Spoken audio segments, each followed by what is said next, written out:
You know just what you do to me. Play my emotions like a pair of puppets. Did it ever occur to you my heart's more than a toy? Please go easy on me, babe. Hello everyone, आप सब कैसे हैं। मैं प्रतीक्षा स्वागत करती हूँ मेरे channel the Patel family blogs में। आप सभी का स्वागत है। आई होप आप लोग ठीक होंगे, स्वस्थ होंगे, मस्त होंगे। मैं भी ठीक हूँ गाइस। यहाँ पे गुड मॉर्निंग आप सभी को। सुबह सुबह का टाइम है। मेरी नींद खुल गई थी। ऐसे तो बच्चों की समर वेकेशन शुरू हो गई है, तो अब बच्चों को तो स्कूल जाना नहीं है। फिर भी आप लोग सोचेंगे कि मैं इतनी सुबह क्यों उठ गई हूँ, क्योंकि मेरा ना आदत बन गया है सुबह उठने का। अब मुझे किसी के जगाने की ज़रूरत नहीं पड़ती, ना ही किसी अलार्म की ज़रूरत पड़ती है। मेरा नींद अपने आप खुल जाता है, और खुलता है ना तो फिर मेरे से लेटा नहीं जाता है। और एक तो इतनी ज़्यादा भयानक गर्मी बढ़ गई है, तो उसका भी डर रहता है कि अगर मैं लेट उठूँगी तो सारा काम लेट होगा।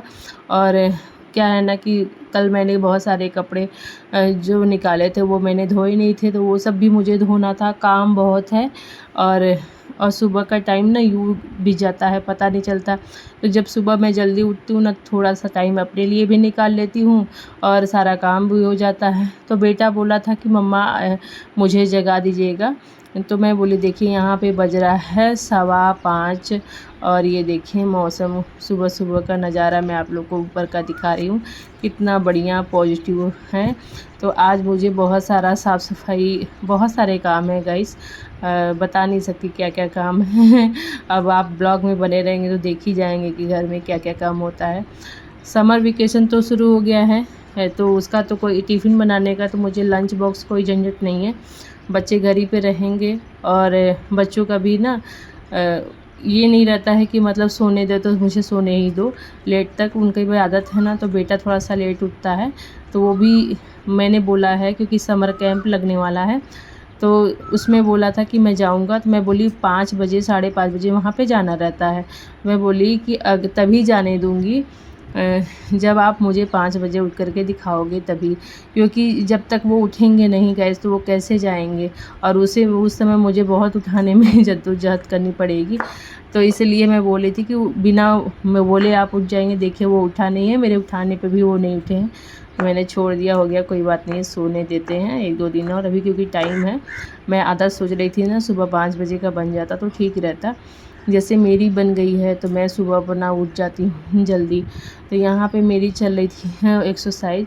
और एक्सरसाइज ना क्या है, आदत हो गई है, नहीं करो ना तो लगता है कुछ अधूरा छूट सा गया है।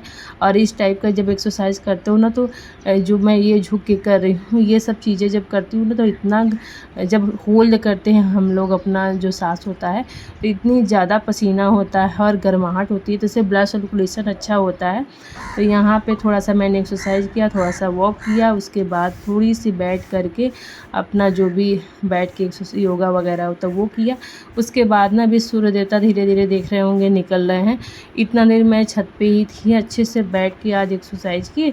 उसके बाद बहुत सुकून मिला, मुझे बहुत अच्छा लगा। उसके बाद छत पे बहुत ज़्यादा ना आंधी तूफान आता है, तो गंदगी है, और बेटा यहीं पे खेलता है मैच, तो उसको प्रॉब्लम होती है। और गंदगी ना छत पे रहनी भी नहीं चाहिए। कहते हैं अगर छत गंदा रहेगा ना तो आपको राहु ग्रह परेशान करते हैं। तो छत साफ़ सुथरा भी रहना चाहिए। हमारे यहाँ तो ऐसा ही रूखरा वाला है, फिर भी मैं इसको साफ़ करती रहती हूँ बीच बीच में। हाँ, बहुत दिन से सफाई इधर बीच में मैंने नहीं किया है, बीच में किया था तो तब तक बहुत ज़्यादा आंधी तूफान आजकल डेली आता है, हवा चलता है, तो गंदगी हो ही जाती है। और कुछ पौधे मैंने ठंडी में लगा के रखे थे जो प्याज वगैरह के, तो वो तो निकाल ले गई हूँ। मिट्टी रह गई थी तो मैं सोची इसको भी निकाल दूँ। अभी बारिश होने लगेगी जब तेज़ से ना, तो ये मिट्टी बह के चला जाएगा। तो इससे अच्छा है कि सबसे पहले मैं गमलों को एक तरफ साइड में कर देती हूँ।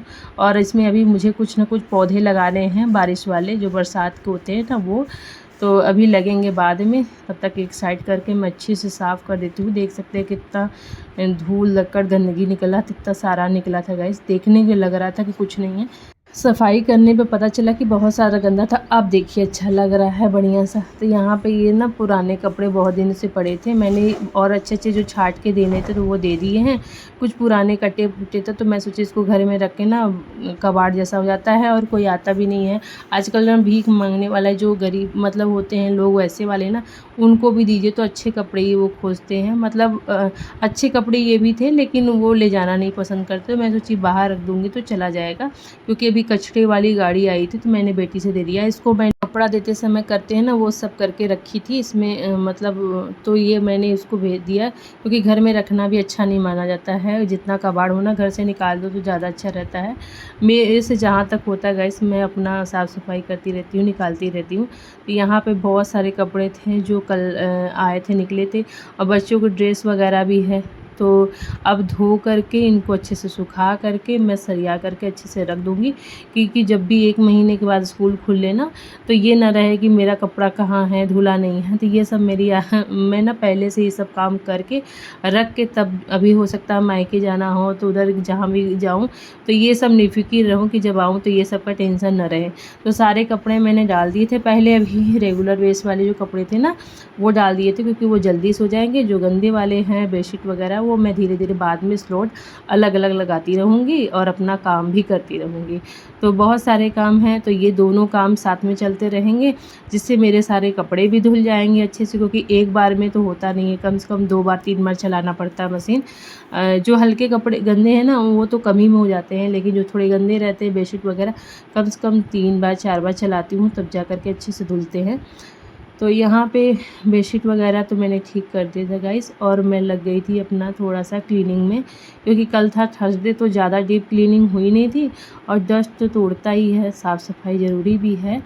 तो यहाँ पे मैं लग गई थी, थोड़ा थोड़ा लगे हाथ ना फटाफट मार दूँगी, जिससे साफ़ सुथरा रहेगा। तो क्या है ना, घर ना एक दिन में साफ़ सुथरा नहीं रहता गाइस। ये जो हम लोग का काम होता है ना एक हाउसवाइफ का, वो डेली का रहता है। तो डेली यही काम हमें करना रहता है, इसीलिए तो हमें हाउसवाइफ कहा गया है। हमारे पास कोई ऑप्शन नहीं है कि अलग अलग चॉइस करके काम करें, और सेम काम वहीं डेली का करना रहता है। फिर भी सुनने को मिल जाता है कि घर में तो रहती हो, करती क्या हो। तो यही है। तो यहाँ पे मैं सारा इधर जितना भी था साफ़ सफाई मैंने कर दिया था। उसके बाद इधर से झाड़ू लगाते समय उधर चली गई थी, और वीडियो थोड़ा थोड़ा स्किप कर दे रही हूँ, क्योंकि लंबा बहुत ज़्यादा हो जाता है वीडियो गाइस, फिर आप लोग को भी देखने में प्रॉब्लम होती है, क्योंकि आप भी अपना कीमती समय निकाल करके मुझे देखने आते हैं, उसके लिए बहुत बहुत धन्यवाद। और तो यहाँ से मैं सोची थोड़ा थोड़ा छोटा छोटा बना दूँगी ना तो ज़्यादा अच्छा रहेगा। कोशिश तो करती हूँ, लेकिन काम इतने हो जाते हैं कि बड़ा काटते काटते ही ना वो हो ही जाता है। तो यहाँ पे फिर गाइस मैं साफ़ सफाई कर रही थी, तो झाला वगैरह लगा था तो मैं वहाँ पे भी थोड़ा सा साफ़ कर दी हूँ, क्योंकि फिर ऊपर से कचरा भी गिरता है यहाँ पे, और उधर जूता चप्पल भी रहता है, तो फिर मैं उधर साफ़ सुथरा करके अच्छे से करके झाड़ू लगा दी। उसके बाद पोछा लगाते लगाते मैं इधर आ गई थी, और ये पोछा लगाने के बाद ना सिर्फ उधर साफ़ सफाई करनी बाकी रह जाएगी। उसके बाद बहुत सारे कपड़े हैं बीच में जा कर के ना चला निकाल भी रही हूँ, डाल भी रही हूँ, ये सब भी काम होते जा रहे हैं। चलाने का तो कोई झंझट नहीं है, बच्चे हैं तो उनको भी बोल देती हूँ ना तो वो भी चला देते हैं। और बेटी तो भी आप देखेंगे होंगे कि थोड़ी बड़ी है, तो उसको भी मैं बोल दूँगी ना तो वो भी डाल आती है। तो अभी वो भी अपना ना सब दोनों छत पे चले गए थे, बच्चे उठ गए थे ना तो छत पे चले गए थे, और बेटा भी और बेटी भी दोनों पे थोड़ा सा टहल के आएंगे छत पे, क्योंकि वो लोग भी अपना घर ही में रहते हैं तो बोर हो जाते हैं। तो थोड़ा सुबह का जो टाइम होता है ना मैं छत पे भेज ही देती हूँ, थोड़ा सा जाएंगे इसी बहाने, अच्छा सा मौसम रहेगा, घूम घाम लेंगे और अच्छा रहेगा। फिर तो घर में ही लगे रहते हैं सब। तो यहाँ पे मैं जो दूध के बर्तन होते हैं गिलास वगैरह, कल हम लोग पिए थे सब लोग, तो वो वाला था वो मैंने धो दिया था। अभी पानी पी रहे थे वो गिलास रहता है, सभी चीज़ों को धो करके अच्छे से। और ये वाला ना गाइस घर ना बहुत पुराना हो गया है, तो इसके वजह से जो छत का ढलान है ना वो अच्छे से किया नहीं गया है। अब कितना भी तोड़ के बनवाते रहो ना नया, लेकिन वो ठीक से बनता नहीं है। तो यही है कि यहाँ पे अभी थोड़ा मिट्टी वगैरह चला गया है, उसके वजह से चाहे पानी ना थोड़ा लेट में निकल रहा है, इसकी भी सफाई हमें मुझे करवानी है। तो अभी देखेंगे, हस्बैंड खाली हो जाएंगे तो उसे करवा देंगे, क्योंकि अभी बरसात आने वाला फिर प्रॉब्लम होने लगेगी, और इधर गमलों की भी सफाई मुझे करनी है।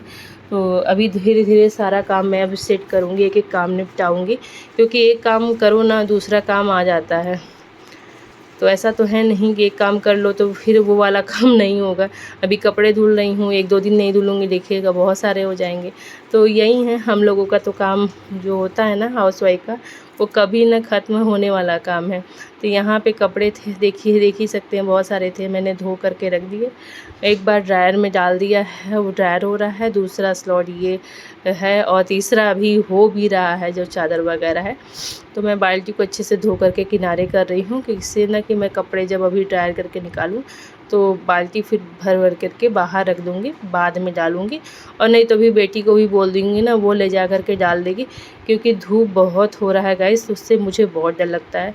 क्योंकि इतना तेज़ धूप हो रहा है ना कि छत पे जाओ ना थोड़ा देर में कपड़ा डालने या उतारने, डालने तो अभी मैं इसीलिए सुबह फटाफट इसी में लगी हुई हूँ कि धूप बहुत तेज़ हो तब तक कपड़े डल जाए, और 1-2 घंटे में ड्रायर करके डालूँगी तो निकाल भी ले आऊँगी। तो 10 बजे तक तो कम से कम उतार लाऊँगी तो सूख भी जाते हैं जल्दी से, तो धूप नहीं लगेगा। नहीं तो दोपहर में आप जाएंगे तो पूरी हालत ख़राब हो जाती है, लगेगा अगर नहाया धोया सब बराबर हो गया, इतनी ज़्यादा गर्मी है। तो यहाँ पे देखिए मेरे चादर भी धुल गए थे, मैं निकाल रही थी, इधर कपड़े थे तो उधर पानी, सब चारों तरफ काम चल रहा था। और आज मुझे धोना है ना वॉशिंग मशीन भी, तो जब कपड़े धुल गए थे सारे निकाल दिए मैंने ना, तो मैं सोची चलो लगे हाथ धो देती हूँ, आप लोग के साथ दिखा भी दूँगी। एक टैबलेट मैंने मीशो से मंगाया था वॉशिंग मशीन साफ़ करने के लिए, क्योंकि बीच बीच में ना ख़राब हो जाता है, गंदगी जम हो जाता है, तो इसको साफ़ करने के लिए तो ये आता है मीशो पर, आप इसको मंगा करके ना अच्छे से साफ़ कर सकते हैं। देखिए इतना ज़्यादा गंदगी हो निकलेगा इसके अंदर ना, वैसे भी थोड़ा सा तो वही वाला पानी था, लेकिन गंदगी बहुत ज़्यादा निकल जाएगा। हाँ, जितनी भी गंदगी इसमें क्या है, कपड़ा धुलते धुलते भर जाता है ना, तो हम लोग तो साफ़ कर नहीं पाते हैं, फिर उसको हमको बुलाना पड़ता है। तो इससे आप ये वाला टैबलेट डाल दोगे और खूब थोड़ा सा 10-15 मिनट इसको मशीन को अच्छे से चला दोगे ना, तो जितना गंदगी होगा इसके अंदर कपड़ा धुले का, वो सब इसमें निकल कर के आ जाएगा, और आपका जो मशीन है वो हल्की हो जाएगी, अच्छी चलेगी और साफ़ सुथरा भी हो जाता है। तो ये अंदर से क्लीन करता है। तो मैंने चारों तरफ डाल भी दिया है कि जो भी गंदगी हो वो उससे ना निकल भी जाए। तो आप देख सकते हैं कितना ज़्यादा गंदा हो रहा है पानी, आप देखिएगा कितना। अब मैं इसको ना बाहर निकाल के दिखाती हूँ, लेकिन ये देखिए बाहर तो छन छन करके आ रहा था, लेकिन गंदा भी निकल रहा था। ये देखिए कितने धूल मिट्टी जितने भी रहते हैं ना, क्या होता है अगर आपकी इसकी सफाई नहीं करेंगे ना वॉशिंग मशीन की, तो बहुत लोगों को इस वॉशिंग मशीन में स्मेल आती है। तो वो स्मेल इसीलिए आती है क्योंकि गंदगी जो होता है ना वो सड़ता रहता है और वही तो मेरे वॉशिंग मशीन में ना स्मेल नहीं आती है। ये मेरा पुराना वॉशिंग मशीन है और ये तो मैं आप लोग को भी पास से दिखाऊँगी। इसकी हालत बहुत ख़राब है, लेकिन मेरी साफ़ सफाई और थोड़ी सी मतलब मेहनत अच्छे से रखती हूँ ना, इसकी वजह से ये बची हुई है। नहीं तो चूहों ने कोई भी ख़राब करने में हालत, मतलब इसकी हालत बिगाड़ने में कमी नहीं करी है। क्योंकि अगली बार बहन को बच्चा हुआ तो मैं चली गई थी 1 महीने के लिए, तो इधर से सब पीछे से चढ़ करके चूहों ने, और नीचे पाइप कैसे भी गिर गया था तो उसके वजह से पूरा चूहा अंदर से कटिंग कर दिए थे। बाहर भी आप देखोगे वॉशिंग मशीन में कुछ काला काला लगा है, वहाँ पे भी ख़राब कर दिए थे, अंदर से भी बहुत ज़्यादा ख़राब कर दिए हैं। तो ये तो मेरी साफ़ सफाई का नतीजा है कि थोड़ा सा भी चल रहा है, नहीं तो उन लोग बिल्कुल ख़राब करने में नहीं छोड़े थे। तो यहाँ पे थोड़ा सा जहाँ पे हम लोग वॉशिंग मशीन रखते हैं ना, तो वहाँ पे भी ना टाइल्स गंदा हो गया था। बाहर तो सफाई हो गई थी, मैं सोचे लगे हाथ ना बाथरूम की इस एरिया, और तो किनारे किनारे सारा साफ़ रहता है जो दिखता है, और इसके पीछे तो नहीं सफाई होती। तो मैं कुछ दिनों पे ना इसको हटा करके अच्छे से जब क्लीन करती हूँ तो इसको साफ़ कर देती हूँ, जिससे ना इसके नीचे भी साफ़ रहता है तो अच्छा लगता है। और देखिए साफ़ सफाई किसको नहीं पसंद है, सब है। बाथरूम हम लोग को उसी तरीके से साफ़ रखना चाहिए जैसे हम लोग किचन रखते हैं, हम लोग सोते हैं, क्योंकि कहते हैं बाथरूम साफ़ सुथरा रहेगा तो लक्ष्मी का वास होता है। तो इस तरीके से देखिए यहाँ पे भी मैंने साफ़ सफाई अपने जान कर दिया है। और कोयला इतना आता है गाइस ना कि वो आप कितना भी साफ़ करो ना, शाम तक ये परत जम जाती है, फिर मुझे रात में साफ़ सफाई करनी ही पड़ जाती है। जब हवा चल जाता है ना तो एक परत जम जाता है। तो ये देखिए एकदम साफ़ सुथरा लग रहा है ना, बिल्कुल एकदम। ये देखिए तो यहाँ पे पूरा मैंने अच्छे से ब्रश से पूरा क्लीन कर दिया है, अंदर का भी पूरा क्लीन हो गया है, बस इसके अंदर का नहीं हुआ है। और सारा क्लीन हो गया है। तो ये देखिए चूहों ने ऐसा करके ख़राब कर दिया था, उस समय पूरा कुतुर के काट दिए थे।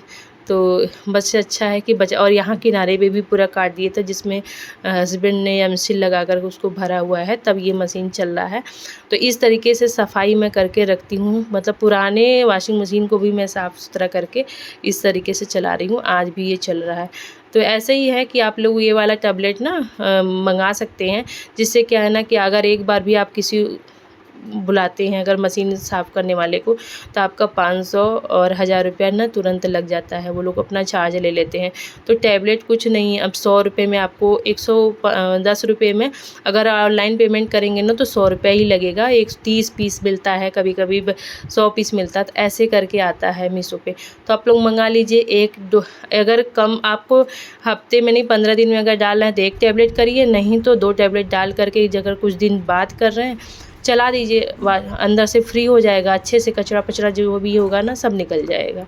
तो इस तरीके से मेरी सफाई हो गई थी। उसके बाद मैं चली गई थी उधर वाला बाथरूम साफ़ करने, और उसके बाद वो साफ़ सुथरा करके मैंने बाल धो करके नहा लिया, और जो कपड़े थे मैंने बेटी को दे दी थी, डाल दी थी। अब इतना चादर वगैरह था, बड़ा बड़ा रहता है ना, तो मैं उससे नहीं डलवाती, क्योंकि ना बहुत बड़ा बड़ा चादर रहता है, थोड़ा सा भी अगर नीचे गिर जाएगा ना तो काला काला कोयला ना लग ही जाता है। इसलिए मैं उसको आकर के डालूँगी, क्योंकि अच्छे से मैं डाल दूँगी। बड़ा बड़ा है ना, तो थोड़ा सा बच्चा है अभी, तो उसके लिए मैं अब डाल करके अब देखिए यहाँ पे इतने सारे कपड़े थे। तो बहुत सारे कपड़े इतने थे ना गाइस कि इसमें से बहुत सारे कपड़े लग रहे थे कि सूख गए हैं। मतलब ज़्यादा देर नहीं हुआ था, फिर भी मैं सोची थोड़ा सा और सूख जाए ना तो फिर मैं इसको उतार ले जाऊँगी बाद में। अभी फ़िलहाल मैं चलती हूँ, अपना बाल अच्छे से सुखा दिया था और उसके बाद मैं आ गई थी पूजा करने, क्योंकि अभी आज बहुत सारे काम सुबह के थे, तो उसके वजह से थोड़ा सा पूजा में भी मुझे लेट हो गया है, क्योंकि अभी तक मेरी पूजा कंप्लीट हो जाती थी। सुबह के काम बहुत ज़्यादा हो गए ना, कपड़े वगैरह, तो इसके वजह से अब बहुत ज़्यादा लेट नहीं हुआ है, मतलब कि आधा घंटे का आज ऊपर नीचे होगा। तो यहाँ पे देखिए मैं फटाफट पूजा कंप्लीट करने के बाद आ गई थी नाश्ता बनाने। तो मुझे कुछ समझ में नहीं आ रहा था अभी, तो हस्बैंड बोले ना कि हल्का ही बनाओ कुछ, ज़्यादा हैवी नहीं खाना, क्योंकि फिर दोपहर में कुछ बना लेना। तो सब लोग बोले कि सबसे अच्छा ऑप्शन पोहा का होता है, और टेस्टी भी लगता है, हेल्दी भी रहता है। रोज़ पूरी और रोटी सब्जी खा कर के भी उब जाते हैं। तो आज लगे हाथ यही पोहा बना लिया मैंने, और अच्छे से अब इसको हम अच्छे से थोड़ा सा मूंगफली तल करके मैंने निकाल लिया था पहले ही। मैं सोची आप लोग के साथ तो बहुत बार पोहे की रेसिपी मैंने शेयर ही की है कि कैसे बनाती हूँ समर में थोड़ा सा सौंफ वगैरह डाल करके, तो आप पीछे जा कर के चेक कर सकते हैं, किसी ब्लॉग में होगा। और आप जब मेरे चैनल पे विजिट करेंगे तो वहाँ पे दिख जाएगा, बहुत सारी रेसिपी मैं डालती रहती हूँ डेली जो बनाती हूँ। तो यहाँ पे पोहा अच्छे से बन गया था, और अब यहाँ पे सर्विंग की बारी थी। यहाँ पे सभी लोग आकर के मेरा इंतज़ार कर रहे थे जल्दी से, और भैया दूध भी लेके आ गए थे, तो वो भी मैंने एक किनारे चढ़ा दिया था जल्दी से। और इधर थोड़ा सा ना गर्मियों में ना थोड़ा सा आप लोग प्याज खाया करिए, प्याज बहुत फ़ायदेमंद और लू से भी बचाता है, और अच्छा भी होता है बहुत सारे चीज़ों के लिए, तो खाना भी चाहिए। तो यहाँ पे मैंने थोड़ा प्याज कट कर दिया, और मुझे ना आजकल अच्छा भी लगता है, नमकीन डाल रही हूँ चटपटा तीखा के लिए। ऐसे तो नींबू भी डालूँगी, लेकिन मेरे यहाँ आज नींबू ख़त्म हो गया है। अब आएगा संडे के दिन, जब अभी होगा ना तो संडे के दिन मंगाऊँगी, नहीं तो भी शाम को भी हस्बैंड को बोलूँगी तो ले आएँगे, क्योंकि अभी 2-3 दिन है। तब तक ये चलिए मेरा नाश्ता तो रेडी हो गया है, और मैं चल रही हूँ। अब आप लोग भी कर लीजिए टेस्टी पोहा। तो ये है मेरी मैंने अपना भी लगा लिया था इन लोग को देने के बाद। तो चलिए ये हमारा 9:15 बज रहा है गाइस, और इतने सारे मेरा सुबह होने के बाद साथ ना सारा काम फटाफट निपट गया। तो अच्छे से मैंने घर की भी क्लीनिंग कर दी, किचन को भी अच्छे से साफ़ कर दिया था। अब ये बेटी का पोहा बचा हुआ, क्योंकि वो अभी नहा धो रही थी, तो आएगी तो करेगी बाद में। और यहाँ पे हम लोग बैठ के कर रहे हैं। बर्तन ज़्यादा हैं नहीं, थोड़े से हैं, तो अभी बाद में धुल दूँगी। 10 बजे तक मेरा सारा काम कंप्लीट हो जाएगा सुबह का। तो चलिए गाइस, मिलते हैं नेक्स्ट ब्लॉग में। अगर वीडियो पसंद आई तो लाइक कर दीजिएगा, चैनल पे नए हैं तो सब्सक्राइब ज़रूर कर लीजिएगा, बेल आइकन को प्रेस कर दीजिएगा, और अगर फ्रेंड और फैमिली के साथ अगर वीडियो पसंद आए तो शेयर भी कर दीजिएगा। आप अपना प्यारा सा कमेंट ज़रूर बताया करिए कि आपको वीडियो कैसा लग रहा है। और उससे क्या है ना कि मुझे एक मोटिवेशन मिलता है, और कि हाँ मुझे अच्छा लग रहा है कि नहीं लग रहा है आप लोग को, जो मैं अपना डेली रूटीन आप लोग के साथ शेयर कर। चलिए अपना और अपनों का ध्यान रखें, स्वस्थ रहें, मस्त रहें, खुश रहें।